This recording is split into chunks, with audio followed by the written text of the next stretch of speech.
तो हेलो, नमस्कार, आदाब, सत श्री अकाल। I welcome you all to another episode of our show, जिसको हम कहते हैं द परी शो, जिसमें हम आपको बताते हैं आपके काम की बात, आपके देश की बात, आपके मतलब से जुड़ी बातें और वह सभी बातें जो आपको जानने की आवश्यकता है। बिना किसी लाग लपेट के संक्षेप में हम विश्लेषणपूर्ण जानकारी आपके समक्ष प्रस्तुत करते हैं, बिना किसी म्यूजिक के बजाय, और आपके समय और एनर्जी को हम बचाते हैं। बिना समय और एनर्जी को बर्बाद किए हुए हम आपको कम से कम शब्दों में ज़्यादा से ज़्यादा जानकारी देने की कोशिश करते हैं। आपने हमारे पुराने वीडियो को बहुत ज़्यादा पसंद किया, आपने हमारे फेसबुक पे बहुत ज़्यादा वीडियो शेयर की है, जिसके लिए हम आपका तहे दिल से शुक्रगुजार है।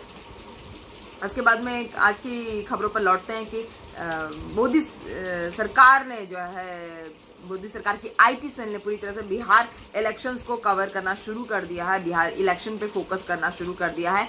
इसके चलते बिहार में पीएम की सौगात बताई जा रही है। पीएम ने सौगात दी है बिहार में 14,260 करोड़ रुपए की सड़क और पुल निर्माण की जो 9 योजनाएं हैं, उसका शिलान्यास पीएम मोदी ने आज किया। 9 योजनाओं का शिलान्यास पीएम मोदी कर चुके हैं। पुल और सड़कें भगवान करे वो डहे ना, क्योंकि पिछले कुछ दिनों में हम देख रहे हैं बिहार में काफ़ी पुल ढह जाते हैं। हर साल लगभग किसी न किसी नदी का पुल ढह जाता है, जिससे बिहार में काफ़ी ज़्यादा दुर्घटनाएं होती हैं और काफ़ी ज़्यादा मौत की खबरें भी सामने आई है बाढ़ के चलते। तो अब शायद बाढ़ भी कंट्रोल में आ जाएगी। तो सड़कें और पुल बनाने के 14,260 करोड़ रुपए पीएम मोदी ने बिहार को फाइनली दे दिए हैं। और कांग्रेस ने hashtag Modi east India company trend चलाया है, और राहुल गांधी ने hashtag muting democracy of India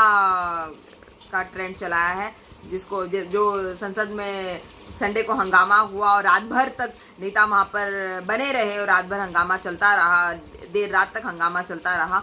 उसको लेकर 8 बहुत दिग्गज नेता, जो विद्रोही नेता है, उनका सस्पेंशन इस सत्र के लिए कर दिया गया है। वेंकैया नायडू, हमारे जो लोकसभा स्पीकर, उन्होंने ऐसा किया है। देखने वाली बात तो ये है कि क्या अब राष्ट्रपति रामनाथ कोविंद साहब इस पर सिग्नेचर करेंगे या नहीं करेंगे, क्योंकि वैसे भी कोविंद जी जो है एक तरीके से दलित है, और उनको दलित होने के बावजूद राष्ट्रपति बनाने का जो मोदी जी ने बीड़ा उठाया था और जो मोदी जी ने जो डिसीजन लिया था, उसके लिए वो हमेशा ही मोदी जी के शुक्रगुजार रहे हैं और मोदी जी को तहे दिल से धन्यवाद करते हैं कि मोदी साहब आपने राष्ट्रपति बनाया, उसके लिए पूरा आपकी भूरी भूरी प्रशंसा करता हूं, और आपने जो राष्ट्रपति बनाया उसके लिए मैं आपका तहे दिल से शुक्रगुजार हूं। इसीलिए मैं आपके हर बिल पे, जो भी आप बिल लेकर आएंगे, जीएसटी हो, 370 एब्रोगेशन हो, जो भी आपका दुनिया भर का डिमोनेटाइजेशन के बिल है, दुनिया भर के आपने जो भी फालतू की योजनाएं और बिल बनाए हैं, उन सब पे मैं सिग्नेचर करने को तैयार हूँ। इस तरह की चीज़ें सामने निकल के आ रही है। ऐसा मैं नहीं कह रही हूँ, ऐसा बहुत सारे पॉलिटिकल विश्लेषक कह रहे हैं, जिनको मैं फॉलो करती हूँ, और मैं आपको सरलीकरण करके बता रही हूँ इस बात का। उन्होंने तो अलग तरीके से बताया था, लेकिन मैं आपको सरलीकरण करके एक तरीके से बता रही हूँ, काफ़ी सरल शब्दों में मैं आपको बता रही हूँ, ताकि चीज़ें आपको समझ में आए कि एक्चुअल में हकीकत क्या है। आरएसएस के एक संगठन जो है, भारतीय किसान संघ के महासचिव बद्रीनाथ चौधरी ने बताया कि हमारे देश में 22,000 नई मंडियों की बात की जा रही थी। तो 22,000 मंडियां कहाँ हैं? 10 साल हो गए 22,000 मंडियां हमारे देश में बात की जा रही थी, किसानों के लिए 22,000 मंडियां बनेगी। तो वो 22,000 मंडियां कहाँ हैं? 22,000 मंडियों को देखना चाहते हैं, ऐसी उत्सुकता जो है बद्रीनारायण चौधरी जी, जो भारतीय किसान संघ के महासचिव है, उन्होंने बताया। उन्होंने ये भी बताया कि हमारे देश में 80% किसान जो है मध्यम वर्गीय परिवार से हैं, इसलिए एक भारत एक मंडी या एक बाजार का नारा, एक भारत एक बाजार का नारा जो है यहाँ पर उपयुक्त नहीं होता है। यहाँ पर जो किसान है वो मध्यम वर्गीय है, वो गरीब है, इसलिए यहाँ पर जो है एक मंडी और एक भारत का नारा जो है पॉसिबल नहीं है। एक भारत एक मंडी का नारा जो है पॉसिबल नहीं है। एक मंडी या एक बाजार, जो भी आप समझ लीजिए, वो नारा यहाँ पर पॉसिबल नहीं है। उन्होंने ये भी बताया कि हमारे यहाँ के जो खाद्यान्न मंत्रालय है वो नौकरशाह चलाते हैं, इसलिए हमारे खाद्यान्न मंत्रालयों को जो जीरो ग्राउंड पे जो खबरें हैं या जमीनी हकीकत का पता नहीं होता है, और इसीलिए जहाँ पर कृषि विभाग को हैंडल करने में हमेशा ही दिक्कत का सामना किया गया है, और हमेशा ही जो कृषि विभाग है वो जो है काफ़ी लापरवाह रहा है किसानों को लेकर। इस बार भी सरकार ने अपनी मनमानी दिखा दी और अपने बहुमत का एक स्टैंप तीनों ही बिलों पर लगा दिया है और किसी की ना सुनने की सरकार ने कसम खा ली है। ऐसी भी खबरें निकल के सामने आ रही है। ऐसा मैं नहीं कह रही हूँ, ऐसा न्यूज़पेपर्स कह रहे हैं, टेलीग्राफ कह रहा है, ऐसा हिंदू कह रहा है। दैनिक भास्कर तो नहीं कहता, क्योंकि दैनिक भास्कर जो है सरकार का समर्थक है, तो दैनिक भास्कर नहीं कहता। लेकिन ऐसे बहुत सारे न्यूज़पेपर्स जो है इस तरह की बातें करते हैं। ऐसा मैं नहीं कह रही हूँ, तो आप मुझ पर बताइएगा कि ऐसा मैं कह रही हूँ। 6% जो हमारे किसान हैं हमारे देश में, वही सिर्फ MSP पर अपना खाद्यान्न, अपनी फसल बेच पाते हैं। बाकी सारे किसान जो 84% किसान हैं, उनको समझौता कर कर ही अपनी रोजी रोटी चलानी पड़ रही है। उसमें से काफ़ी सारे किसान जो है, 50,000 के आसपास किसान जो है, हर साल खुदकुशी कर देते हैं और हमारी सरकार को कोई लोकतंत्र की हत्या नहीं लगती है। सरकार सिर्फ कंगना रनावत के बेतुके बयानों के पीछे लगी रहती है। कंगना रनावत के फालतू के बयानबाजी के पीछे सरकार अपना समय बर्बाद करती रहती है, अपनी एनर्जी बर्बाद करती रहती है। कंगना रनावत को जो है लगातार पंप करने का काम किया जा रहा है, लगातार उसमें हवा भरने का काम किया जा रहा है, ताकि कंगना रनावत नाम का जो बलून है वो और ऊंचाइयों को छुए। कंगना रनावत नाम का जो बलून है उस पर हवा भरी जा रही है, ताकि वो और भी बड़ी बड़ी इमारत को छुए और छज्जे गिराए जाने पर हिंदू मुस्लिम की राजनीति करे, छज्जे गिराए जाने पर लोकतंत्र की हत्या समझे। ऐसा कौन सा छज्जा है जो लोकतंत्र के बराबर है? लोकतंत्र की बराबरी तो खैर हम भी नहीं कर सकते। कोई संवैधानिक पोस्ट पे बैठा हुआ हमारा प्रधान सेनापति भी नहीं कर सकता, प्रधान सेवक भी नहीं कर सकता, कोई भी जो है लोकतंत्र की बराबरी नहीं कर सकता। मगर कंगना रनावत का जो छज्जा है वो लोकतंत्र के बराबर था। खैर, नरेंद्र सिंह तोमर जो हमारे कृषि मंत्री है, नरेंद्र सिंह तोमर ने MSP में 30 से 50 रुपए बढ़ाए जाने की बात कही है कि MSP पर 30 से 50 रुपए बढ़ाए जाएंगे और MSP पे 30 से 50 रुपए जो है वो ज़्यादा मूल्य में आप किसान अपनी फसल को बेच पाएंगे।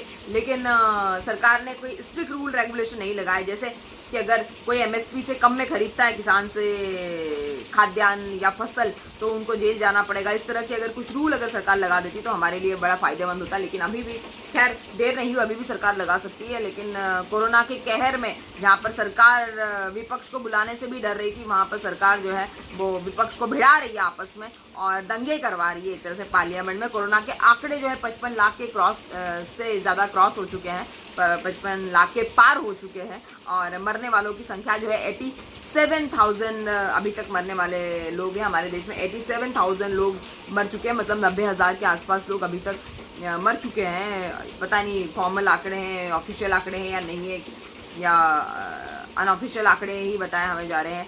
लेकिन हमारे यहाँ पे मरने वालों की संख्या लगातार बढ़ती जा रही है और कोरोना के संक्रमण भी लगातार बढ़ते जा रहे हैं। और लद्दाख में टेम्परेचर जो है -4 डिग्री हो गया है, जहाँ पर हमारे सैनिक तैनात है। उनको दोनों ही मार झेलनी पड़ रही है। एक तो चाइना की धमकियाँ, चाइना की धमकियों से भरे हुए हवाई फायरिंग जिस तरह से चाइना करता है। कभी कभी चाइना पंजाबी गाने लगा के सैनिकों को उत्तेजित करता है। इसके पहले तो सैनिक आपस में मेडिकल सुविधाओं का भी आदान प्रदान करते थे, मगर अभी सेना का जो तनाव चल रहा है, सेना पर जो प्रेशर है और जिस तरह से वॉर की सिचुएशन है, कोई भी एक दूसरे को हेल्प करने के लिए तैयार नहीं है। -4 डिग्री सेल्सियस में हमारे सैनिकों की हालत ख़राब है। चीनी सैनिकों की हालत भी गिरती हुई नज़र आ रही है। लेकिन युद्ध तो लड़ना पड़ेगा। अगर चीन आगाज़ करता है तो हमारे सैनिकों को डेफिनेटली युद्ध तो लड़ना ही पड़ेगा। और सैनिकों को जो मार झेलनी पड़ रही है वो काफ़ी दयनीय है। और हमारे नए सैनिक वहाँ पर हर बार भेजे जा रहे हैं, नए सैनिक जो है हर बार वहाँ पे फैसिलिटेट किए जा रहे हैं। और जो है लद्दाख का जो माहौल है, जो टेम्परेचर है, उसके अकॉर्डिंग काफ़ी ज़्यादा लॉजिस्टिक भी सैनिकों को प्रोवाइड की जा रही है। लेकिन वो टेम्परेचर इतना ज़्यादा माइनस में होता है कि सैनिकों को एडजस्ट करने में बहुत परेशानी होती है। वैसी ही परेशानी जो है चीनी सैनिक भी फेस कर रहे हैं। BMC के खिलाफ कंगना रनावत की जो हाईकोर्ट में याचिका लगी थी उसकी सुनवाई आज है और हाईकोर्ट जो है दोनों पक्षों की दलीलें सुनेगा, उसके बाद अपना डिसीजन देगा। सुशांत सिंह के मामले में भी मेडिकल जो एम्स का मेडिकल बोर्ड है उसकी और CBI की बैठक आज है, जिसमें CFSL की टीमों ने जो भी जांचें की थी, जो भी निष्कर्ष निकाले थे, उसके ऊपर जो है आज CBI और एम्स बोर्ड की जो बैठक होगी उसमें CFSL क्या आधार पे, जांच के आधार पे जो है डिसीजन लिए जाएंगे और बताया जाएगा कि मौत के असली कारण क्या है, ये भी आज ही बताया जाएगा। तो ये बहुत ही अहम जानकारी, जो सुशांत सिंह से प्यार करने वाले उनके फैंस हैं उनके लिए बहुत ही अहम जानकारी है। और तेजस्वी यादव बिहार में 25 तारीख को आंदोलन करेंगे जिसमें मोदी सरकार के 3 काले कानूनों का विरोध किया जाएगा और बड़ा आंदोलन तेजस्वी यादव करने जा रहे हो। तेजस्वी यादव जो है घर घर छा गए हैं बिहार में। मैं आपको बता दूं बिहार और MP में दोनों ही जगह आज उम्मीदवारों की लिस्ट जारी की जाएगी और उम्मीदवारों की चुनावी सूची जारी की जाएगी और चुनाव के प्रचार से रिलेटेड और उम्मीदवारों से रिलेटेड काफ़ी सारी बैठकें जो है बिहार और MP में आज की जाएगी। लेकिन तेजस्वी यादव जो है बिल्कुल गरमाए हुए हैं, जोशीले नज़र आ रहे हैं। पिछली बार नीतीश कुमार जी ने उनकी पार्टी को धोखा दे दिया था, मगर इस बार जो उनके तेवर है बड़े सख्त तेवर नज़र आ रहे हैं तेजस्वी यादव के। उन्होंने बताया कि नीतीश कुमार जो है खरपतवार है, खरपतवार को उखाड़ फेंकने में ही बिहार के कृषकों की, बिहार की जनता की भलाई है और बिहार की जनता की जो है भाग्य जो है RJD के साथ जुड़ा हुआ है। उन्होंने ये भी बताया कि बीजेपी या NDA के दुशासन की वजह से जो है हमारे यहाँ पर जो दुष्परिणाम हुए हैं वो बहुत भयंकर है और NDA और BJP का जो दुशासन है वो बड़ा ही घटिया दुशासन है। बहुत ही बुरी तरीके से उन्होंने बिहार को चलाया है जिससे 1% खाद्यान्न भी बिहार के किसानों का जो है MSP पे नहीं बिकता है। जो खाद्यान्न भंडारण होता है उसमें MSP पे 1% किसान भी अपना MSP पे नहीं बेच पाते हैं। और उसके साथ साथ बीजेपी को झटका लग सकता है। हरियाणा से भी जो जनसत्ता जनता पार्टी है उसके 10 विधायकों को लेकर हरियाणा में जो सरकार बनाई थी, मोदी सरकार ने जो सरकार बनाई थी उसको भी झटका लग सकता है और हरियाणा की सरकार भी गिर सकती है जिसमें 10 विधायक जो है जनसत्ता जनता पार्टी के रहेंगे।